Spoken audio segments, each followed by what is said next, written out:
Hello student, welcome to Vichar. My name is Ravi and I am here to teach you about the subject computer application. I am going to teach you here class 9 syllabus for ICSE board and the topic is Java. I will teach here according to ICSE syllabus which is divided to 12 chapters and some chapters are divided in several parts that I will make video.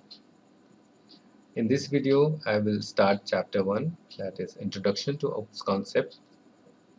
This will be a part 1. In this series, I will teach you about Java programming language.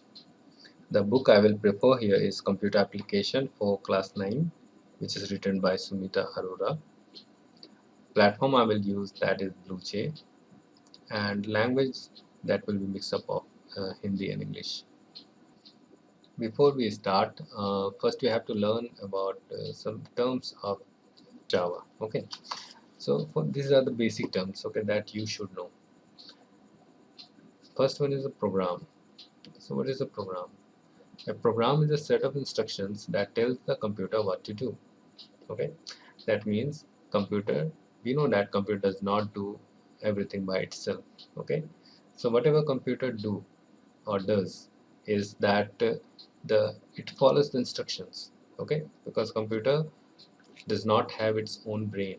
Okay, we see that CPU is the brain, but actually it does not use it to make a decision or take a decision. Okay, so here we can give computer and instructions, and the computer will follow the instructions. Okay, it does not know what it is doing, but it is following the instructions. So whatever the instruction was given to the computer is known as program. Okay, that is program is small instructions. Okay, or you can say small these programs, when you make it a huge program, that becomes application.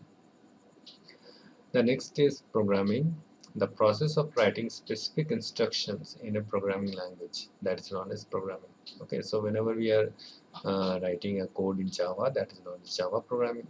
If we are writing a C, then that is known as C programming language. Okay, so that's the term of programming. So programming is the process of writing specific instructions in a computer language. So it is a different type of language that we use to communicate with the computer, and this is in a way of in a written language. Okay, so when we write anything to tell the computer, that is known as programming, and the person who writes the program is known as programmer. A programming language is a vocabulary and a set of grammatical rules for instructing a computer or computing device to perform a specific task.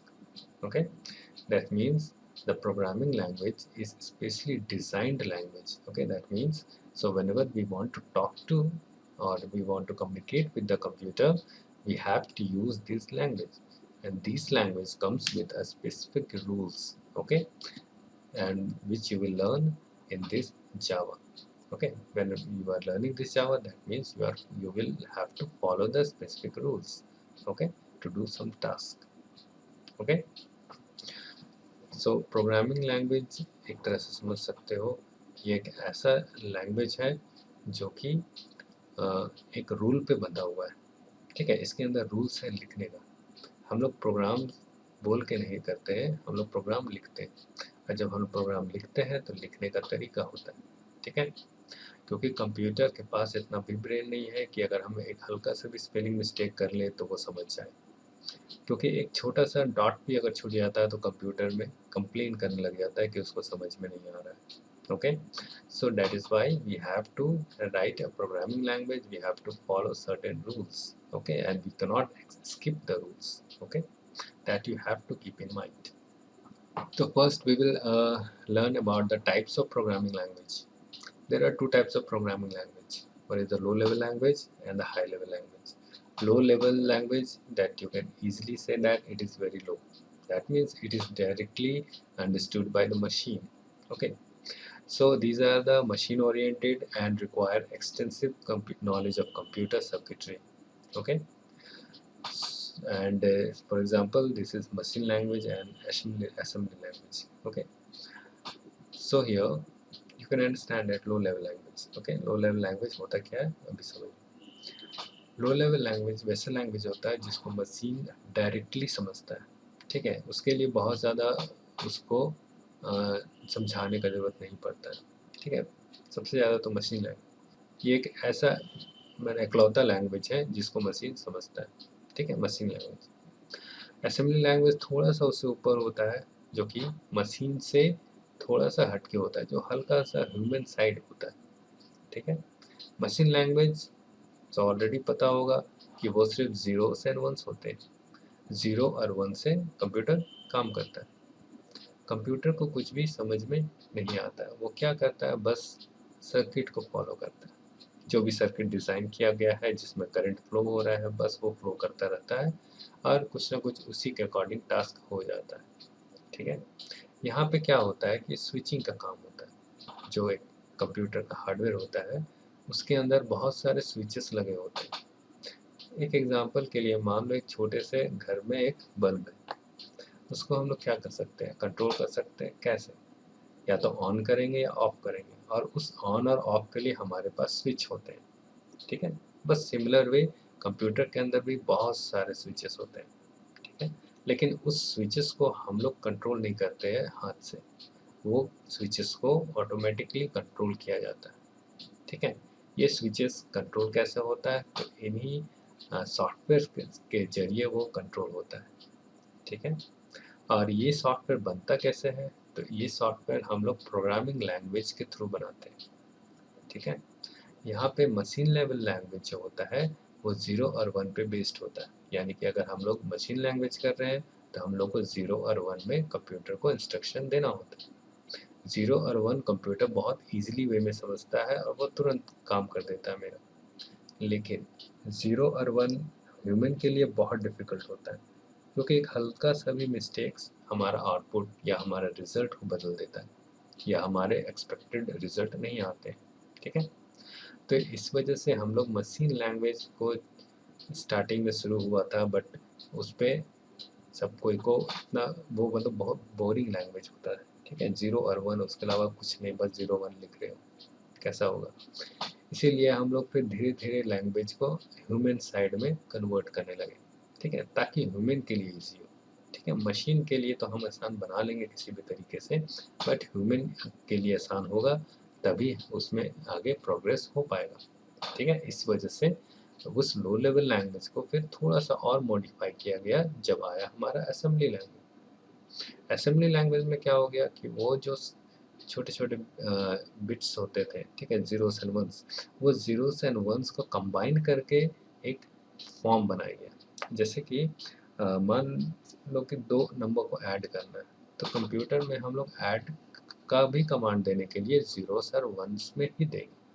ठीक है, वो zeros और once में ही add का command जाएगा, plus number जाएगा वो अलग से। तो ये सब सारा चीज़ कंप्यूटर में डालना पड़ता था, तो हमारे पास कन्फ्यूज़न हो जाता था कि एडिशन के लिए वो ज़ीरो वन कौन सा है और सब्ट्रैक्शन के लिए ज़ीरो वन कौन सा है। तो इसमें कभी कभी कन्फ्यूज़न हो जाने की वजह से हमारा रिज़ल्ट गलत आ जाता। इसीलिए क्या किया गया, बाद में असेंबली लैंग्वेज बनाया गया। असेंबली लैंग्वेज में क्या होने लगा कि हम लोग ज़ीरो वन की जगह अब उसके वर्ड को यूज़ करने लगे जो हमसे रिलेट करता है। जैसे एडिशन अगर हमको करना है तो हम लोग add A double D use करेंगे, सब्ट्रैक्शन करना है तो एस यू बी कर सकते हैं। ठीक है, तो इस तरह से सबका वर्ड निकाल करके हम लोग एक डिक्शनरी तैयार किया गया। उस डिक्शनरी में क्या किया गया कि एक तरफ समझ लो कि वो कोड को लिख दिया गया, जैसे एडिशन के लिए ऐड हो गया, और एक साइड उसी का कंपैटिबल जो भी बाइनरी कोड है वो लिख दिया गया। और कंप्यूटर में जब भी हम लोग इस तरह का असेंबली लैंग्वेज देते हैं तो वो फट से चेक करता है अपना डिक्शनरी में कि अगर ए डबल डी लिखा हुआ है तो उसका बाइनरी इक्विवेलेंट कौन सा है, और वो उसी बाइनरी लैंग्वेज को लिख के जाए, मतलब बाइनरी कोड को लिख के जाएगा सीपीयू के पास प्रोसेस करने के लिए। इस तरह से ये थोड़ा सा मशीन से थोड़ा सा हट के हो गया। ठीक है, तो ये हो गया हमारा असेंबली लैंग्वेज। इसके बाद अब हमारा जो दूसरा टाइप ऑफ लैंग्वेज है वो हो गया हाई लेवल लैंग्वेज। तो हाई लेवल लैंग्वेज क्या होता है, this enables a programmer to write programs that are more or less independent of a particular type of computer. ठीक है। इसका मतलब क्या हो गया कि अगर हम लोग लैंग्वेज लिख रहे हैं, ठीक है, तो क्या होता था पहले स्टार्टिंग में हम लोग देख लेते हैं। तो स्टार्टिंग में क्या होता कि बहुत सारे मशीन बनने लग गए थे। जब कंप्यूटर कुछ ना कुछ काम करने लगा था तो लोगों का डिमांड बढ़ गया था। उसी का डिमांड के हिसाब से तरह तरह का मशीन बनने लग गया। तो जब मशीन बना तो हर कोई अलग अलग उसके लिए सॉफ्टवेयर डिज़ाइन करने लगे, ठीक है। तो जो मशीन को जो ओवरऑल कंट्रोल करता है, जिसको हम लोग ऑपरेटिंग सिस्टम बोलते हैं, वो भी वेरियस टाइप्स का बनने लग गया। तो जैसे अभी देखते हो हम लोग Windows operating system, Mac operating system, Linux operating system, ये सब different type of operating systems हैं, ठीक है। तो हम लोग जब अगर हम लोग अब जो प्रोग्राम कर रहे हैं, तो अब हम लोग इसी ऑपरेटिंग सिस्टम के लिए करते हैं, ना कि हम लोग ऑपरेटिंग सिस्टम बनाते हैं। अब हम लोग को उतना मशीन लेवल लैंग्वेज पे जाके काम नहीं करना है। अब हम लोग क्या करते हैं, हम लोग बस इंस्ट्रक्शन दे देते हैं ऑपरेटिंग सिस्टम को, और ऑपरेटिंग सिस्टम बाकी का चीज़ को कंट्रोल कर लेता है।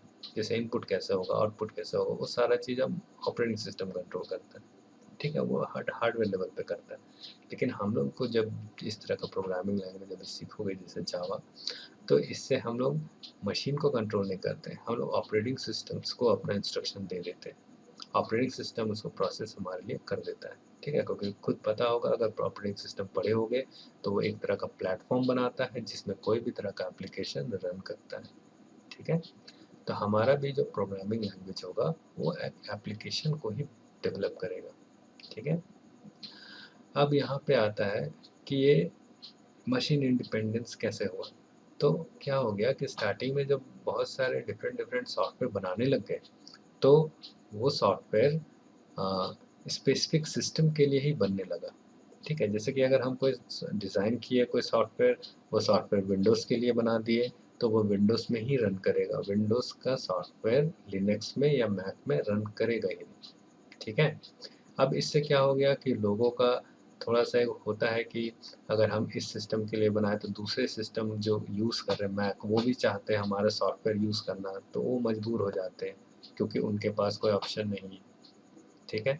इसलिए क्या किया गया कि एक ऐसा लैंग्वेज को तैयार किया गया कि हम एक जगह ही सॉफ्टवेयर बनाएँ और मल्टीपल ऑपरेटिंग सिस्टम में रन कर सकें।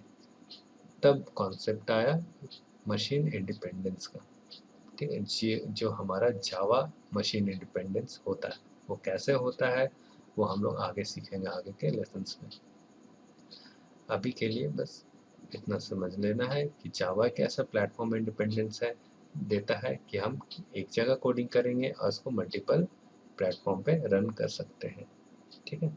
सी लैंग्वेज भी सेम करता है, बट उसमें क्या होता है कि हमको कंपाइल बार बार करना पड़ता है। यानी कि हम लैंग्वेज तो लिख सकते हैं, लेकिन अगर हम उसी लैंग्वेज को सॉफ्टवेयर को उठा करके डायरेक्ट मतलब डिफरेंट सिस्टम में रखते हैं, जैसे कि विंडोज़ में हम लिख लिए, अब हम उसको लिनक्स में रन कराएंगे, तो वो वहाँ डायरेक्टली रन नहीं करेगा, उसको फिर से कंपाइल करना होगा, यानी फिर से उसको मशीन के लेवल का बनाना होगा, ठीक है, तभी जाके वो रन करता है, ओके।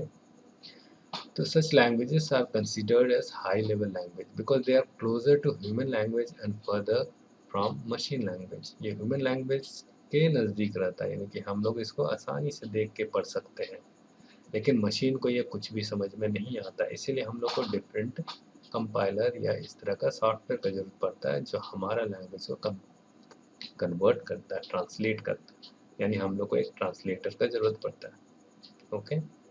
जो कि हमारा नेक्स्ट टॉपिक में अभी इसको देखते हैं। So our next topic is language processor. So language processor का काम होता है कि जो भी लैंग्वेज हम लोग लिख रहे हैं, जो मशीन लैंग्वेज नहीं हो, तो मशीन कैसे समझेगा, तो उसको कन्वर्ट करके देना होगा, यानी ट्रांसलेट करके देना होगा, ओके। जस्ट लाइक जैसे हम लोग कोई दूसरे कंट्री में जाते हैं जहाँ का लैंग्वेज हमें पता नहीं, मान लो हम लोग चाइना जाते हैं, तो चाइना में चाइनीज़ आता ही नहीं है हमें, तो हम लोग क्या करेंगे, कोई ऐसा ट्रांसलेटर को ले जाएंगे जिसका काम होगा चाइनीज़, जिसको चाइनीज़ भी आता होगा, जिसको हिंदी भी आता होगा। तो अगर हम वहाँ जाके हिंदी में बोलेंगे तो वो हमारा लैंग्वेज को ट्रांसलेट करके चाइनीज़ में बोल देगा, तो चाइनीज़ वाले समझ सकते हैं। अब वो जो भी चाइनीज़ में बोलेंगे वो उसको वापस हिंदी में हमको ट्रांसलेट करके बताएगा, तो फिर मुझे भी समझ में आ जाएगी, ठीक है। तो इस तरह से ये एक ट्रांसलेटर होता है। तो यहाँ पर भी कंप्यूटर में हमको ट्रांसलेटर का ज़रूरत पड़ता है, ठीक है। तो ये जो पहला ट्रांसलेटर है वो हो गया असेंबलर, जो हमारा असेंबली लैंग्वेज को ट्रांसलेट करता है। ओके, तो असेंबली लैंग्वेज जो हमारा मशीन लैंग्वेज के बाद आया था, तो वो हमारा असेंबली लैंग्वेज को जो बहुत वो मशीन ही लेवल का था, बट उसमें बहुत सारा कोड बना दिया गया था एग्जीक्यूट करने के लिए, ताकि वो ह्यूमन को इजीली रिमेंबर रख सके। ओके, ह्यूमन उसको रिमेंबर रख सके कोड्स को, और वो इजीली प्रोग्राम कर सके, तो उसमें थोड़ा सा आसान हो गया था। ठीक है, नेक्स्ट आया हमारा इंटरप्रेटर। ठीक है, इंटरप्रेटर कंपाइलर कब आया पता नहीं, बट दोनों साथ ही साथ। सो इंटरप्रेटर है, so it is use to convert high level language. तो अब ये हो गया हाई लेवल लैंग्वेज को कन्वर्ट करता है, यानी कि वैसा लैंग्वेज जो ह्यूमन के फ्रेंडली है, यानी ह्यूमन के साइड ज़्यादा है। ओके, सो ये दोनों का काम सेम है, इंटरप्रेटर और कंपाइलर का दोनों का काम बिल्कुल सेम है। ये हाई लेवल लैंग्वेज को मशीन लैंग्वेज में कन्वर्ट करता है। ओके, बट इंटरप्रेटर और क्या करता है? It translates line by line, execute the instructions and repeat the procedure for the remaining instructions.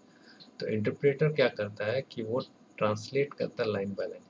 Okay, जैसे कि अगर हम एक टास्क कराना, बहुत सारा टास्क कराना है, तो अभी एक टास्क दे दिए, वो फिर कर दिया उसको काम, फिर नेक्स्ट दूसरा टास्क दिए, फिर वो दूसरा काम किया, फिर तीसरा टास्क, यानी कि हम उसको जब जब टास्क दे रहे हैं तब तब वो मशीन में कन्वर्ट कर रहा है और फिर उसको रन कर रहा है। ठीक है, कंपाइलर थोड़ा सा अलग होता है। कंपाइलर क्या करता है? It translates the whole program at once. Compiler एक ही बार में सारा ट्रांसलेट कर देता है, यानी कि हम इसको एक एक करके नहीं देंगे, हम एक बार में सारा इंस्ट्रक्शन लिख देंगे और फिर वो सारा इंस्ट्रक्शन एक बार में कंप्यूटर को देंगे। जब कंप्यूटर को देंगे मतलब कि जब उसको कंप्यूटर को दिया जाएगा तो उससे पहले उसको कंपाइल कर लेना होगा। तो कंपाइल जैसे वो किया जाएगा, तो एट ए टाइम कंपाइल एक ही बार में सारा ह्यूमन रिटन कोड को मशीन में कन्वर्ट कर देगा और फिर वो मशीन को अवेलेबल करा देगा। तो मशीन वो सारे कोड को एक एक करके फिर वो अपना रन कर लेगी। ठीक है, तो ये हमारा 3 तरह का लैंग्वेज प्रोसेसर हो गया जो डिफरेंट लैंग्वेज को कन्वर्ट करता है। तो हमारा जो जावा होता है वो एक्चुअली में इंटरप्रेटर कंपाइलर दोनों होता है, बट बेसिकली यहाँ पे हम लोग उसको कंपाइल करते हैं। ठीक है, वो क्यों करते हैं, कैसे करते हैं, वो सब आगे हम लोग सीखेंगे। ओके, तो इस वीडियो में इतना ही। हम लोग मिलेंगे नेक्स्ट वीडियो में, तब तक के लिए टेक केयर।